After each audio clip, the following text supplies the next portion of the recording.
একটা জিনিস দেখাই আমি। এই যে একটা লোক ছিল এখানে, এই ঘরটা আমরা ভেঙে দিছি, প্রায় দীর্ঘ 20 বছর ধরে উনি এই ঘরে ছিলেন। যেন ট্রান্সফরমেশনটা দেখেন একবার। আমরা একদিনের মাথায় ওনার জন্য আমরা ওনার এটার পাশেই একটা ঘর তৈরি করে দিছি। এই যে একটা ঘর তৈরি করে দিছি। হানিফ ভাই আসেন। আর আসলে এই কাজে আমাকে যে পরিমাণ সহযোগিতা করছে আমার টিমের মেম্বাররা, বিশেষ করে হানিফ ভাই, আলম ভাই, আমাদের হানিফ ওয়ান, ওবি, জাহেদ এবং এখানে আরও ভাই আছেন। ভাই আপনার নামটা একটু বলেন। মোহাম্মদ আব্বাস। ভাইয়ের নাম বলেন। মোহাম্মদ বাবু। ইমদাদ ভাই কই? এই যে মূলত উনি যে এই নতুন ঘরটা পাইছে, এটা সম্পূর্ণ অবদান হচ্ছে আমাদের ইমদাদ ভাইয়ের। ভাই আমি অনেক শুকরিয়া আদায় করি আল্লাহর কাছে, অনেক খুশি হয়েছি আপনার জন্য। এখানে শেষ না, এখানে আমরা ঘর তৈরি করে দিচ্ছি, এখানে শেষ না, আমরা আসবো, দেখভাল করবো, ওনাকে টেক কেয়ার করবো। আমার কথা হয়েছে যে এই কাজগুলা যাতে আরো করতে পারেন, এই জন্য দোয়া করি। এবং আপনারা দোয়া করবেন, এই এলাকাবাসীর জন্য দোয়া করবেন।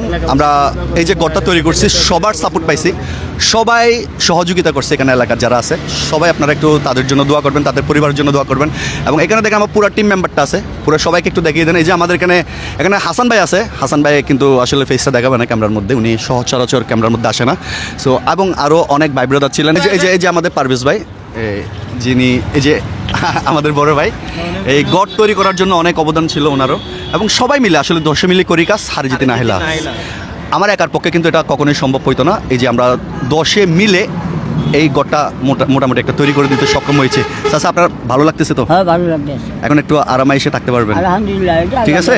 এখন তো শীতকাল, একটা কম্বলও দিছি আপনাকে, মশারিও দিছি। আর আমরা আসবো, আপনার সাথে দেখা হবে এখানে। ঠিক আছে, দেখা হবে, আপনার খোঁজখবর রাখবো। আপনি সবার জন্য দোয়া করবেন, এখানে যারা যারা এই কাজে শরিক হয়েছেন, বিশেষ করে এই এলাকাবাসী ভাই ব্রাদার সবার জন্য। আমার সব 18,000 মুরগি সবার জন্য দোয়া করবেন। এবং এই দেশের মানুষের প্রত্যেকটা মানুষের জন্য দোয়া করবেন, দেশ এবং জাতির উন্নয়নের জন্য দোয়া করবেন, অবশ্যই দেশের মানুষের কল্যাণের জন্য দোয়া করবেন। আলহামদুলিল্লাহ। ওকে, সবাই আসলে যে যেখান থেকে দেখছেন সবার প্রতি অনেক অনেক ধন্যবাদ এতক্ষণ সময় নিয়ে আমাদের এই ভিডিওটা ওয়াচিং করার জন্য।